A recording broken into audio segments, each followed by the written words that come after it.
तो इस वीडियो के अंदर हम बात करेंगे WWE की टॉप 10 रिटर्न्स के बारे में। तो नंबर 10 से अगर हम स्टार्ट करते हैं तो नंबर 10 पर जो रिटर्न हम लोगों ने रखा हुआ है वो है रे मिस्टीरियो का, जो कि साल 2015 के अंदर उन्होंने अपना लास्ट मैच रसल किया था और उसके बाद 2018 के रॉयल रंबल मैच के अंदर उन्होंने एक आइकॉनिक रिटर्न किया और ये काफ़ी शॉकिंग रिटर्न था और यहाँ पर फैंस ने काफ़ी ज़्यादा पसंद भी किया था उसके इस रिटर्न को। इसके बाद नंबर 9 की अगर हम बात करें तो नंबर 9 पर हमने रिटर्न रखा हुआ है यहाँ पर द पी नाम the dead man the Undertaker का, जो कि सर्वाइवर सीरीज 2003 के अंदर आई थिंक सो के हुआ था, जहाँ पर रेंडी ऑर्टन का जो मैच है वो चल रहा था और वो एक सर्वाइवर सीरीज ट्रेडिशन मैच था। और इस मैच के अंदर, इस मैच से पहले कहानी ये थी कि जो अंडरटेकर है उसको जलाया हुआ था एक कास्केट के अंदर रेंडी ऑर्टन ने, तो उसी कास्केट, एक जले हुए कास्केट से अंडरटेकर जो है वो निकल के आते हैं और इसी को देखकर रेंडी ऑर्टन वहां से भाग जाते हैं और यहाँ से जो रेंडी ऑर्टन का रिटर्न है वो हमें देखने को, अंडरटेकर का रिटर्न हमें देखने को मिला और ये एक आइकॉनिक मोमेंट था। इसके बाद नंबर 8 की अगर हम बात करें तो नंबर 8 पर यहाँ पर हम लोगों ने रिटर्न रखा हुआ है फिनोमिनल वन एजे स्टाइल का, जिसका रिटर्न हमें रॉयल रंबल के अंदर देखने को मिला था और वो जो है TNA के सुपरस्टार हुआ करते थे पहले के टाइम पर। और उसके बाद उसका जो आइकॉनिक रिटर्न है वो हमें रॉयल रंबल के अंदर देखने को मिला था। आई थिंक 2016 के रॉयल रंबल में था या 2015 के रॉयल रंबल में उसका रिटर्न हमें देखने को मिला था और ये एक आइकॉनिक रिटर्न था। इसके बाद नंबर 7 की अगर हम बात करें तो नंबर 7 पर यहाँ पर हम लोगों ने नाम रखा हुआ है रेटेड आर सुपरस्टार एज का, जिन्होंने तकरीबन 8 साल के बाद अपना रिटर्न किया था और साल 2012 के अंदर उसकी जो इंजरी हुई थी उसको आई थिंक 2012 के अंदर हुई थी या 10 के अंदर हुई थी, तो वो उस इंजरी, जो नेक इंजरी थे, उसके बाद वो रिटायर हुए थे। लेकिन उसके बाद 2020 के रॉयल रंबल में उन्होंने एक आइकॉनिक रिटर्न किया और उसके बाद वो जो रॉयल रंबल मैच था वो काफ़ी ज़्यादा कमाल का हमें देखने को मिला और आई थिंक इस मैच को जो है वो जीते भी थे लेकिन नहीं जीते थे। तो ये जो रिटर्न था ये काफ़ी ज़्यादा कमाल का उसका रॉयल रंबल के अंदर रिटर्न था। इसके बाद नंबर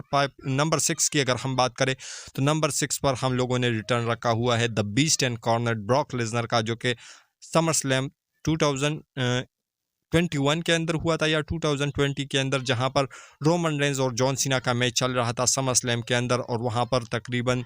1 या 2 सालों के बाद ब्रॉक लेसनर का वो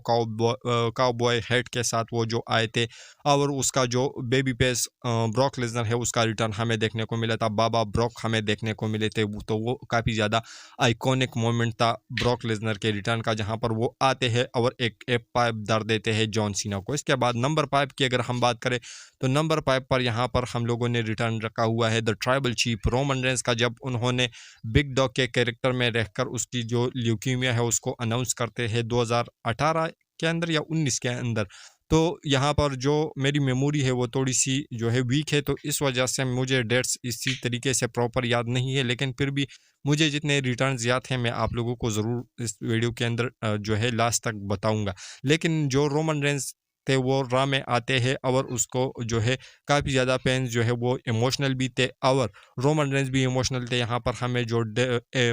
डीन एम्ब्रोस का हील टर्न है वो भी देखने को मिला था उसी सेम नाइट के ऊपर, जहाँ पर रोमन रेंज ल्यूकीमिया जो है वो अनाउंस करते हैं कि वो मुझे कैंसर हो चुका है और अब मैं जाऊंगा इससे लड़ने के लिए। लेकिन उसके तुरंत 4 महीने बाद रोमन रेंज का रिटर्न मंडे नाइट रा के अंदर होता है और वो एक आइकॉनिक मोमेंट था जहाँ पर हमें रोमन रेंज का रिटर्न देखने को मिला। इसके बाद नंबर 4 की अगर हम बात करें तो नंबर 4 पर जो रिटर्न हम लोगों ने रखा हुआ है वो है the wife for Randy Orton का। तो रेंडी ऑर्टन का रिटर्न हमें कब देखने को मिला था? तो रेंडी ऑर्टन का जो रिटर्न था वो हमें देखने को मिला था सर्वाइवर सीरीज 2023 के अंदर, जहां पर जो रेंडी ऑर्टन है वो तकरीबन 18 महीनों बाद आए थे जब उसके ऊपर ब्लड लाइन ने अटैक किया था। तो उसके बाद उसकी बैक में इंजरी हुई थी और उसके बाद 18 महीनों बाद रेंडी ऑर्टन का रिटर्न हमें देखने को मिला सीधा सर्वाइवर सीरीज वार गेम्स मैच के अंदर और वहाँ पर उन्होंने एक आइकॉनिक जो रिटर्न है वो कर लिया था, लेकिन उसको ओवर शेडो किया था किसने, तो उसके बारे में हम बाद में बात करेंगे। लेकिन इसके बाद नंबर 3 की अगर हम बात करें तो नंबर 3 पर जो रिटर्न हम लोगों ने रखा हुआ है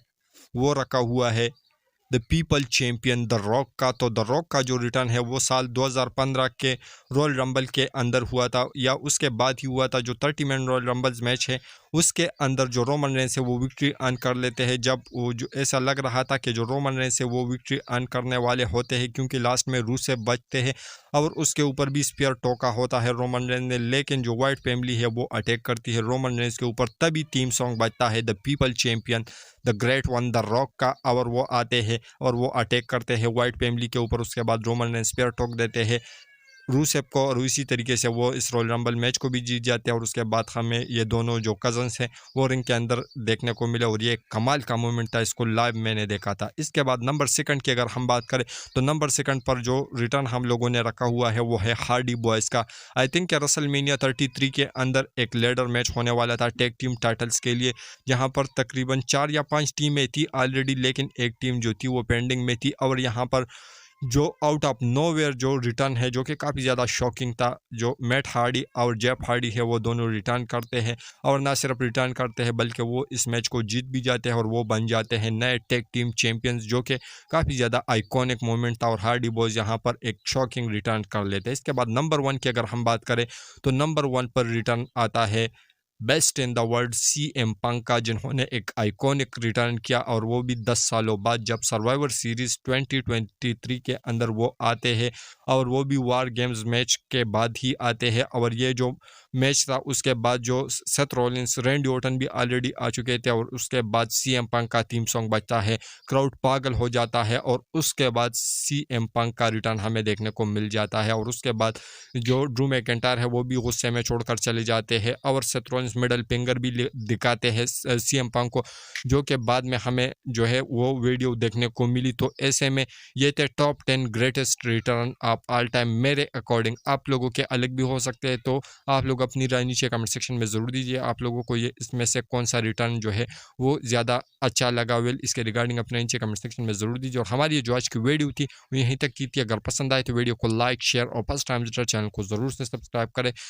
ऐसी मज़ीद इंटरेस्टिंग वीडियोज़ के लिए। तो मिलते हैं नेक्स्ट वीडियो के अंदर काफ़ी ज़्यादा जल्दी। तो until that time goodbye, see you.